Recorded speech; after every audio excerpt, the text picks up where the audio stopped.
India is witnessing third wave of COVID-19 with daily infections breaching 2.5 lakh cases.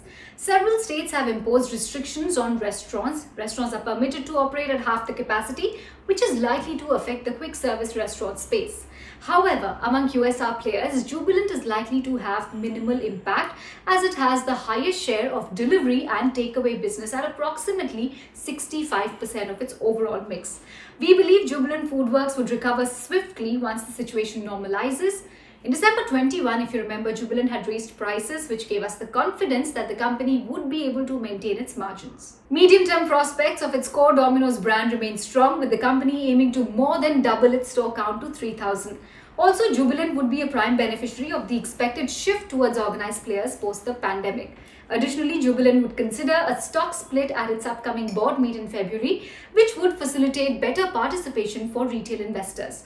The stock, if you look at it, has corrected by about 15% in the past 3 months, underperforming the broader market, wherein Nifty had gained 1% during the same time period, thereby providing an opportunity to long-term investors to dive right in. In FY21, when dine-in was restricted and consumers preferred delivery of food, Jubilant still managed to outperform the industry. Its revenue drop of 16% was almost half of the industry drop of close to 30%. In Q2 FY22, post the second wave of COVID, Jubilant outperformed the QSR sector, posting a revenue growth of about 12% compared to pre-COVID quarter of Q2 FY20. Jubilant's double-digit growth was best in the industry where other players barely reached pre-COVID levels.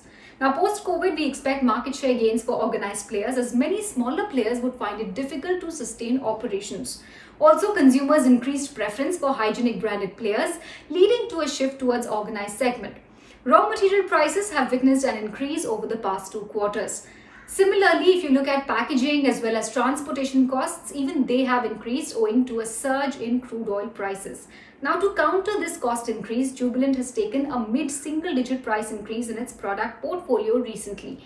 The price increase will enable Jubilant FoodWorks to offset the significant increase in raw material prices. It aims to maintain margins at 25 to 26% range. Jubilant is working on enhancing digital capabilities and aims to be a food tech powerhouse. It would utilize data analytics to personalize purchases and identify buying triggers such as new product launches, higher discounts based on large consumer database. Also, the company aims to improve its own app to enhance customer experience and could also launch a super app in the future to display its varied product offerings. As a step towards strengthening digital capabilities, in October 2021, Jubilant FoodWorks announced the acquisition of 35% stake in #Loyalty Private Limited. HLPL's business involves providing a platform which enables own online ordering system to accept direct consumer orders, omni-channel customer engagement, as well as marketing automation.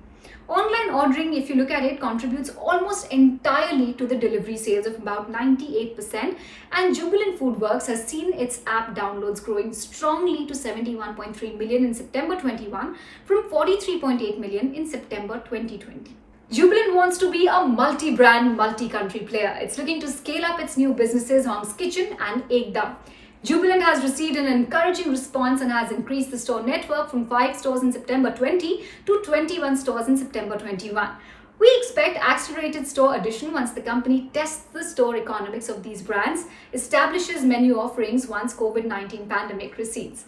Additionally, Jubilant has indicated that it would venture into chicken offerings towards the end of this fiscal year, which would be an additional growth trigger for the company. It's also expanding its international presence. It recently increased stake in DP Eurasia.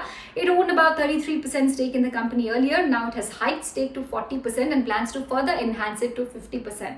Jubilant also recently increased stake in Jubilant Golden Harvest to 90%. It sees a lot of growth potential in these countries for Domino's franchise and would work towards scaling up in these markets.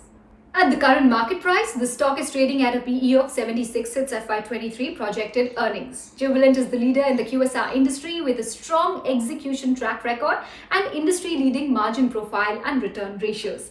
It would be the prime beneficiary of a shift towards organized QSR players, while menu addition and ramp-up of international presence would support healthy earnings growth in the long run.